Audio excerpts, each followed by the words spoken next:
Saludos, aquí estoy de nuevo con ustedes, donde intentaré bíblicamente y lo más breve posible contestar a una pregunta. Y esta pregunta también la recibí, alguien me la mandó. Y una pregunta interesante, fíjense cómo dice, ¿por qué diezmar si Jesús no lo hizo? Bueno, esta pregunta tiene una suposición que para mí no es correcta. Yo no creo que en la Biblia diga en ningún lugar que Cristo no diezmaba. Creo lo contrario, y lo que vamos a tratar de ver. Por cierto, voy a usar solamente textos del Nuevo Testamento. En el Antiguo Testamento se habla mucho del diezmo como una gran bendición y como algo que se debe hacer. Pero vamos a ver en el Nuevo Testamento. Ahora, ¿por qué creo que Cristo sí diezmaba? Bueno, no hay un texto sí que diga y Cristo diezmaba. Pero bueno, vamos a ver algunas cosas. Bueno, en primer lugar, el Señor Jesús como judío cumplió la ley completamente, 100%. Es más, es la única persona en la historia de los judíos que pudo cumplir la ley en todo, 100%. Estoy hablando en general de todas las costumbres y leyes y fiestas y todo judío, él lo cumplió. Piensen lo que dice Mateo 5:17, palabras de Cristo. No penséis que he venido para abrogar la ley y los profetas. No he venido para abrogar, sino para cumplir. Así que él la cumplió. Y lógicamente, bueno, él cumplió todas las profecías que habían sido dichas acerca de él, así que en ese sentido la cumplió también. Pero en su vida, él lo hizo. Y eso lo podemos ver. Es más, desde pequeñito, desde que nació, todos los requisitos, todas las cosas referentes a la ley y las costumbres judías, él las cumplió. Recordemos este evento que se narra ahí en Lucas 2, cuando él fue llevado al templo y aquel hombre Simeón tuvo aquella preciosa oración, la podemos leer ahí en Lucas 2, pero vamos a ver los versículos 22 y 23 nada más. Y cuando se cumplieron los días de la purificación de ellos, conforme a la ley de Moisés, le trajeron a Jerusalén para presentarle al Señor, como está escrito en la ley del Señor, todo varón que abriere la matriz será llamado santo al Señor. Así que él, por ser, bueno, el unigénito Hijo de Dios, pero fue el primogénito de María, y por eso tuvo que cumplir con este requisito de la ley, y fue y lo cumplió. Miren lo que dice en primera de Juan 3, 4 al 5. Todo aquel que comete pecado infringe también la ley, pues el pecado es infracción de la ley. Y sabéis que Él apareció para quitar nuestros pecados y no hay pecado en Él. Así que aquí, hablando de Jesucristo, habla que Él fue perfecto. Y en su perfección de no pecar, estaba que ni tan siquiera desde el punto de vista judío se le podía decir, Él infringió alguna ley de Moisés. Bueno, eso quiere decir entonces que nosotros, igualmente que Cristo, tenemos que cumplir toda la ley, eh, no solamente, vamos a decir, aquellas cosas que lógicamente como parte de la vida cristiana eh, fueron confirmadas por Jesucristo y después en el Nuevo Testamento por la carta de los apóstoles. Y sí, muchas cosas de los 10 mandamientos de la ley fueron reafirmadas: no matarás, no robarás, toda esta serie de cosas, no adulterio, no tener falsos dioses, todas esas cosas fueron confirmadas, pero no todas ellas, ni la circuncisión, ni guardar el sábado, ni tan siquiera diezmar fue confirmado como algo que debíamos de hacer. Así que, pero ¿qué debemos hacer para ser salvos entonces? Bueno, Gálatas 2:16, entre tantos textos, ¿verdad? Sabiendo que el hombre no es justificado por las obras de la ley, sino por la fe de Jesucristo. Nosotros también hemos creído en Jesucristo para ser justificados por la fe de Cristo y no por las obras de la ley, por cuanto por las obras de la ley nadie será justificado. Así que no estamos diciendo que como Cristo guardó toda la ley, pues nosotros también tenemos que hacerlo para ser salvos. Eso no salva a nadie. Nuestra salvación es por la fe en Jesucristo. Él murió por nuestros pecados. Y cuando ponemos la fe en Él, nuestros pecados son justificados y por gracia recibimos el perdón de Dios. Pero no estamos hablando de eso, estamos hablando de si como cristianos debemos de cumplir estas cosas, incluyendo el diezmo, y realmente no es así. No somos judíos como Cristo lo fue. Ahora bien, específicamente acerca del diezmo, ¿Jesucristo habrá dicho algo?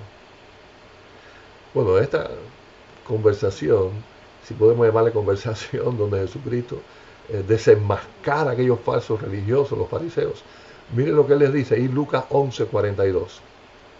Mas hay de vosotros, fariseos, que diezmáis la menta y la ruda y toda hortaliza, y pasáis por alto la justicia y el amor de Dios. Esto os era necesario hacer, sin dejar de hacer aquello. Así que aquí está criticando fuertemente a aquellos religiosos, porque sí, cumplían la ley incluyendo al diezmo, eran detallados en el diezmo, cumplían todo, diezmaban de todo, pero dejaban de hacer lo más importante, que era amar, que era tener misericordia de los demás, amar al prójimo. Está diciendo que debían de comportarse así. Sin embargo, ¿qué es diezmar? ¿Cómo que termina el texto? Sin dejar de hacer aquello. Así que no le dijo, dejen de diezmar. Les dijo, hagan bien las cosas, pero no dejen de hacer lo que estaban haciendo. Claro, aquí está hablando a judíos también, ¿ok? No está diciendo para nosotros. Pero en ningún momento el Señor estuvo en contra de que ellos guardaran la ley. Lo que estaba en contra era que guardaban la ley religiosamente sin hacerlo de corazón, guardando la voluntad de Dios en cuanto a los semejantes con misericordia y con amor verdadero a Dios. Pues y ahora hablando ya en el Nuevo Testamento acerca de las finanzas. ¿Cómo funcionaba eso en las iglesias? ¿Recibían dinero? ¿Qué recibían? ¿Cuánto recibían? ¿Cómo era la cosa? Vamos a ver algunos textos de eso que nos enseñan cómo era que debían de hacer y cómo se esperaba que los cristianos funcionaran. Vamos a ver 2 Corintios 8, 3 al 4. Dice, pues doy testimonio de que con agrado han dado conforme a sus fuerzas y aún más allá de sus fuerzas, pidiéndonos con mucho ruego que le concediésemos el privilegio de participar en este servicio para los santos.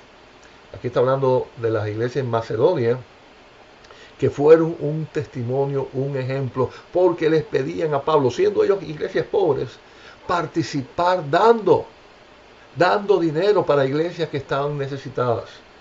Y aquí está hablando de que lo hacían con agrado.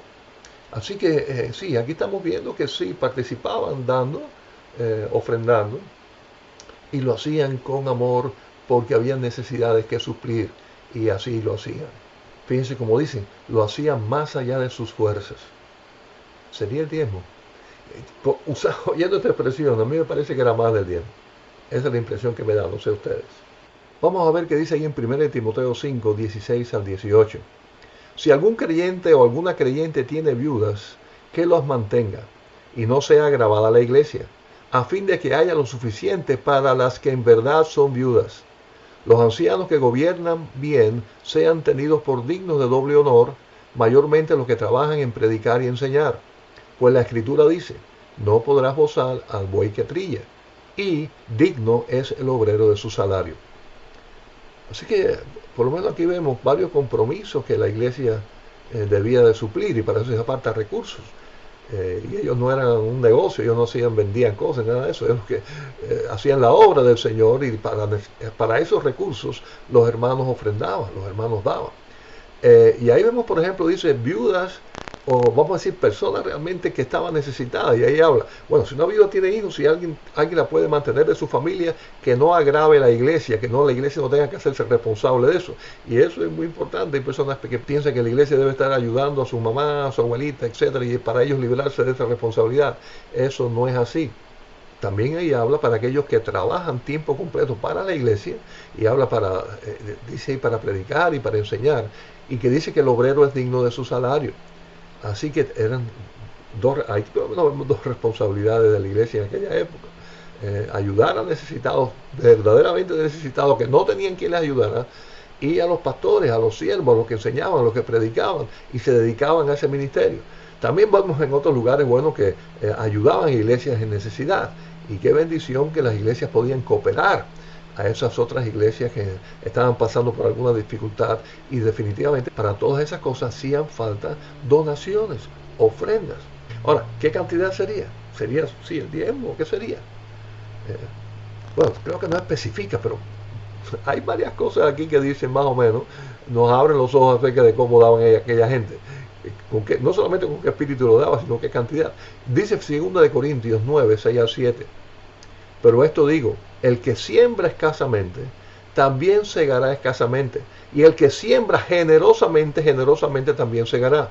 Cada uno dé como propuso en su corazón, no con tristeza, ni por necesidad, porque Dios ama al dador alegre. Así que aquí habla de cómo debe darse, como con gozo, con alegría, no con tristeza, no como un compromiso, sino sabiendo que así se participa del reino de Dios, de la obra de Dios, y uno lo da con gozo. ¿Qué cantidad? Bueno, ahí no dice que sea el diezmo realmente, pero dice que no sea escasamente. Si lo haces escasamente, vas a ser bendecido escasamente también. Debemos hacerlo en abundancia.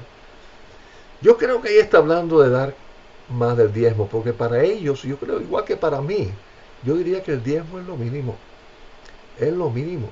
Yo creo que para que la obra del Señor funcione, debemos de ser amplios y generosos en dar con gozo, pero dar en abundancia.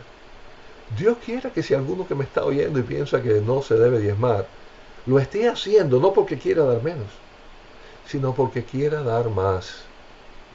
Yo diría que el diezmo es lo mínimo, que un corazón agradecido por tanta bendición que hemos recibido del Señor y el privilegio de ser parte de algo tan maravilloso como es la extensión del reino de los cielos en este mundo, que participemos con gozo.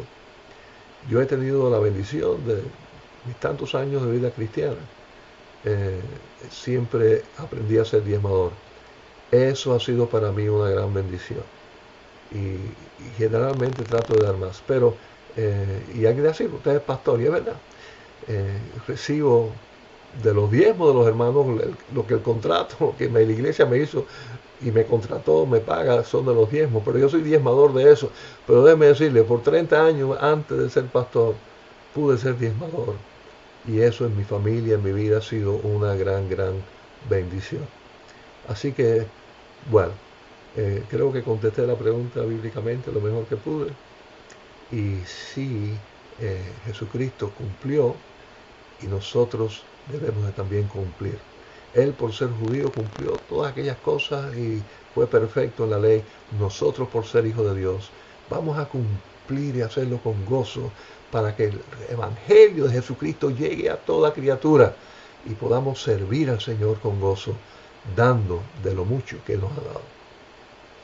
Y bueno, recuerde, ya las últimas preguntas todas me las han solicitado, hermanos. Si usted tiene algo que preguntarme, a ver si se la puedo contestar bíblicamente. Ahí está el correo electrónico, pastor@ibiatlanta.org, pastor@ibiatlanta.org. Haga su pregunta. Dios le bendiga mucho y si Él quiere, nos vemos la próxima semana.